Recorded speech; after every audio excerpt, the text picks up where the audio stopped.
Okay, final source then, which is source C. So this is our final of the three that we need to think about when we're trying to decide whether reform was necessary or not.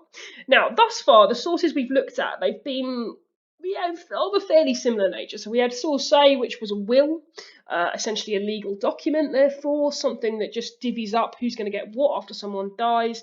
A will, we wouldn't probably expect to see a whole lot of exaggeration or bias or anything like that in a will, because obviously it's a will. It's what's the point?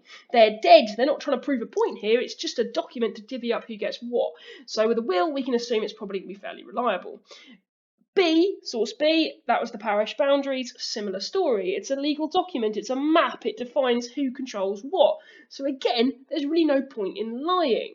So source A and source B are pretty reliable, pretty much immune to any issues of kind of personal bias or exaggeration or vested interest or agenda. Source C, in contrast, is a little bit different. So source C, what we have here, is an extract from the life of St. Athelwold. This is a hagiography. So if you remember a hagiography, it was a key word a few lessons ago. That is a biography of a saint. Okay, so this isn't a legal document. It is a written book, effectively a chronicle that is designed to be read and designed to be read widely, which means therefore we have to consider audience. So when it comes to looking at the reliability of this source, there's going to be a little bit more to think about, but we'll come to that in a minute. So let's start with the content, as we always would. I'm not going to read it out to you, but essentially what this source does, it tells a story that supposedly Edgar, when he was a very young man, so in around 950, so if you think he's going to be kind of in his early teens at that point, I mean, or if even younger, in fact. Supposedly, he went to visit Abingdon, this monastery. He saw that it was falling apart. It was in a terrible state, and he felt that it was in such a terrible state, it was actually insulting to God. It was an affront to God, because it was in such a terrible condition. So, because of this, Edgar is inspired, and he decides that when he grows up and he becomes king, if he becomes king, because obviously at this point Eadred is still ruling, his uncle, if he becomes king one day, he's going to turn this round. He's going to sort out this decline, and he's going to embark on a major program of reform to fix monasteries like Abingdon. So that's the story. First things first, then, let's think about what we know. Let's think about whether this matches what we know. So, Abingdon, first of all, what do we know about Abingdon? Well, we've heard this monastery before, it's not a completely random one. During Eadred's reign, his main action in terms of monastic reform relates to Abingdon. So what he does is there is Athelwold, who obviously later on becomes quite a big figure during Edgar's reign. He supposedly at this point was kind of just about ready to leave. He wanted to leave England. He felt that it wasn't enough for him. He wanted to go abroad and kind of get stuck into all that reform that was going on the continent. He was a brilliant scholar, a brilliant ecclesiastical figure, and he decided he wanted to leave. Eadred, so this is his main contribution to monastic reform.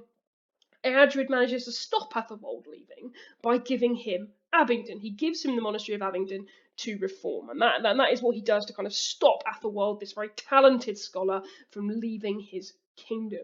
And he also supports Eadred by giving them lots and lots of land to help him reform that monastery effectively. So, given that we know that probably supports this, because it would suggest that, yeah, definitely, Abingdon was in need of reform, because it is reformed. The king, Eadred, gives it to Athelwold to reform. So clearly, there must have been at least some need for that.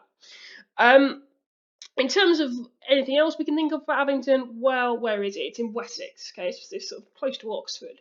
So it probably was attacked by Vikings, and in fact, I can tell you that we know from other sources it was very badly attacked by Vikings. It was actually destroyed in Viking attacks during Alfred's reign. And then another little tidbit for you, just to kind of really hammer home what in a state Abingdon had been in, was after it was destroyed by Vikings. We get to sort of 878, the Battle of Edington. Alfred obviously wins this wonderful victory, saves England, etc., etc. Supposedly, not long after he won that victory, he becomes very angry with Abingdon and the monks that are there, because he decides they're not grateful enough that Alfred's won this wonderful victory and saved them from the Vikings. So to punish Abingdon, Alfred nicks all its land. He confiscates it all.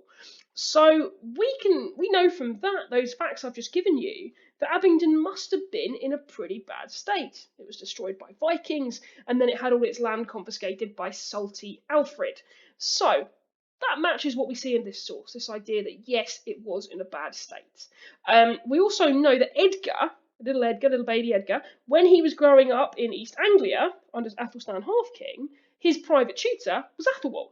So it makes sense that perhaps he did go and visit the monastery. So in the sense of our own knowledge, this seems pretty legit.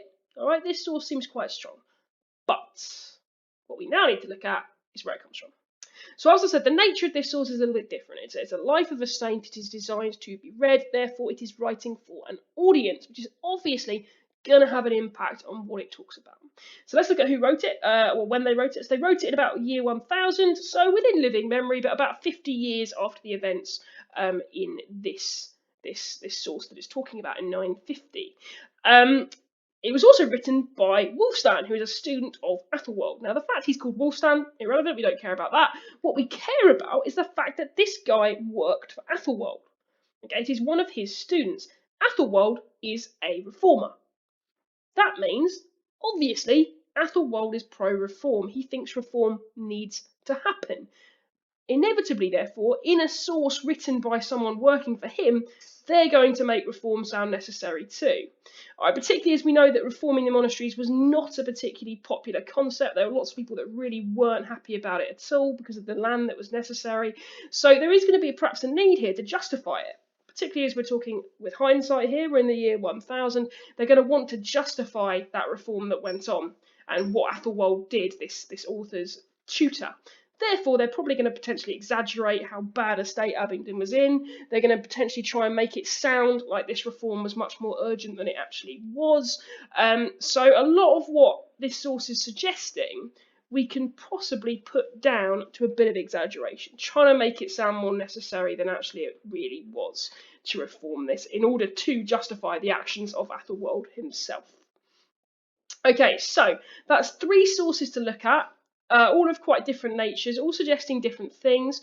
What you need to do is take all of that together, read what the sources say, think about all of this discussion we've just had about kind of how reliable they are, and try and use that to make a decision regarding whether reform really did need to happen or not in terms of religion.